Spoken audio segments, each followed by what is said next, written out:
losing your intention. En nom de la FCEC, la Federació Catalana d'Entitats contra el Càncer, que és l'encarregada d'organitzar l'acte, sigueu benvinguts a la 8a trobada de voluntariat en l'àmbit oncològic. Ja sabeu que aquesta trobada és fruit d'una intenció de fomentar el nexe d'unió entre els més de 4.500 voluntaris que treballeu en l'àmbit oncològic arreu de Catalunya i per reconèixer la vostra tasca silenciosa i solidària.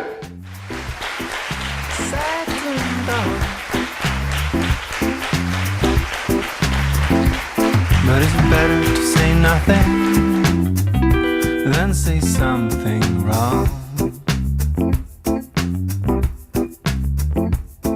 When you only want someone, when that someone's gone. Els voluntaris feu una tasca magnífica d'acompanyament amb persones amb dificultats, però entre vosaltres us heu de crear els espais per ajudar-vos els uns als altres, per escoltar-vos, per compartir les emocions i que aquestes emocions puguin sortir i no ens les quedem dins.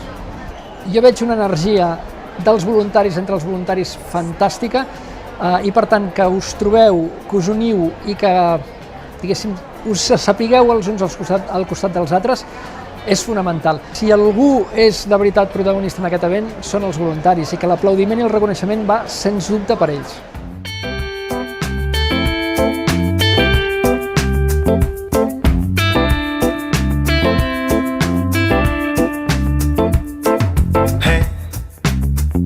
Jo crec que un event com el d'avui demostra la força de la societat i la implicació que hi ha en voler ajudar a que les millors opcions de suport, de tractament i també de suport a la recerca arribin a la nostra societat. Jo crec que reflexa el compromís social de moltes persones i que beneficia a pacients, a institucions i a la investigació.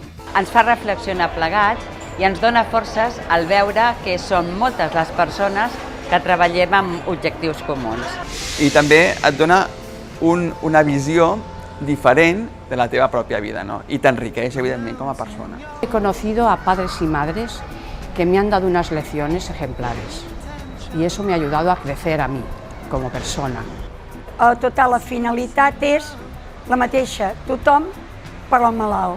Sí que és el que s'ha dit avui aquí, és molt important saber escoltar molt i mai voler parlar per sobre d'ells. Estic molt contenta perquè també podem gaudir d'una trobada col·lectiva i això també tonifica i reconforta de veure que hi ha altres persones que, com tu, dediquen part del seu temps a cuidar dels altres.